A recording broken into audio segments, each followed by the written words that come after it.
सभी छात्र ध्यान दें, 9th क्लास के।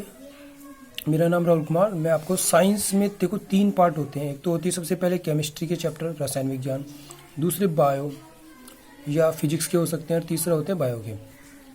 तो फिजिक्स की टीचर अलग है, बायो के अलग है, और केमिस्ट्री के अलग होते हैं। तीनों टीचर तुम्हें अलग अलग मिले हुए हैं। साइंस में 3 टीचर पढ़ाएंगे।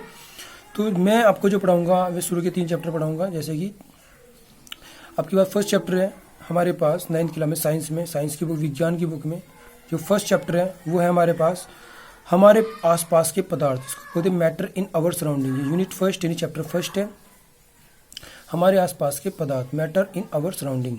तो इसमें जो हम सबसे पहले टॉपिक पढ़ेंगे उसका नाम है मैटर। मैटर मतलब होता है द्रव्य, यानी पदार्थ भी बोल सकते हैं, इसको द्रव्य भी कह सकते हैं। ठीक है, यानी वे सभी पदार्थ जो अपना भार तथा स्थान घेरता हो उसे पदार्थ कहते हैं। ठीक है, जैसे मेरे पास बुक होती है, बुक का अपना खुद का भार होता है। जहाँ बुक रख दी तो जब तक मैं बुक को नहीं हटाऊंगा जब तक हम दूसरी चीज़ नहीं रख सकते, क्योंकि बुक ने अपना स्थान बना लिया। यानी जो अपना स्थान बना लेते हैं, जैसे मार्कर मैंने यहाँ पे रख दिया है पेन, तो पेन का अपना भार है और ये क्या करता है, स्थान को घेरता है। तो स्थान को इसने घेरा, तो इसलिए इसको क्या कह रहे हैं, ये द्रव्य यानी पदार्थ है। यानी बुक, आयरन, पेन एक्सेट्रा द्रव्य होते हैं, यानी पदार्थ होते हैं।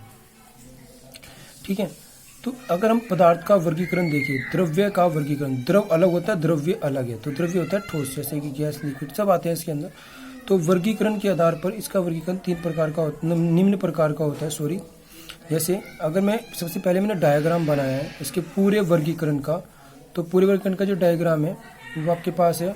नंबर 1 भौतिक वर्गीकरण, दूसरा रासायनिक वर्गीकरण। तो इधर रासायनिक वर्गीकरण है पूरा, इधर क्या है, भौतिक वर्गीकरण है। भौतिक वर्गीकरण को हम फिजिकल क्लासिफिकेशन भी कहते हैं। क्या कहते हैं, फिजिकल क्लासिफिकेशन। जैसे कि ठोस स्टेट यानी सॉलिड स्टेट, दूसरा लिक्विड, तीसरा गैसीज, ठोस अवस्था, तरल अवस्था और गैस अवस्था।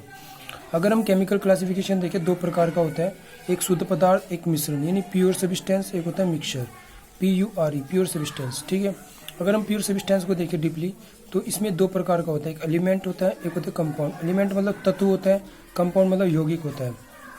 ठीक है, तो हमारे पास एलिमेंट भी आगे 3 प्रकार का होता है, जैसे मेटल यानी धातु, नॉन मेटल अधातु, और मेटलोइड्स उपधातु।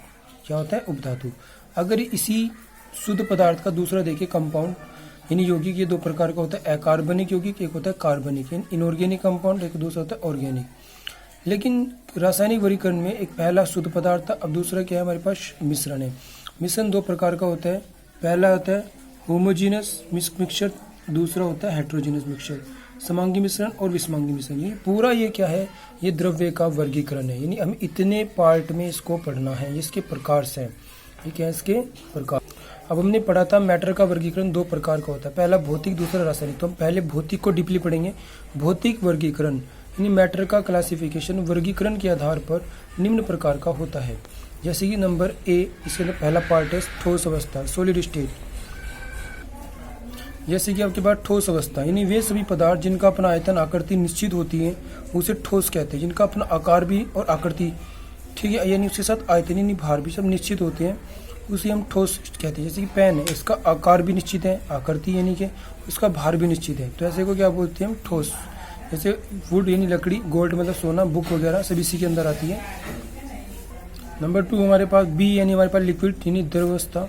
वे सभी पदार्थ जिनका आयतन तो निश्चित होता ही है लेकिन उनकी आकृति निश्चित नहीं होती। लिक्विड जैसे पानी, अगर मैं 1 लीटर लूँ, चाहे तो उसे मैं बीकर में ले लूँ तो बीकर की आकृति ग्रहण कर लेगा।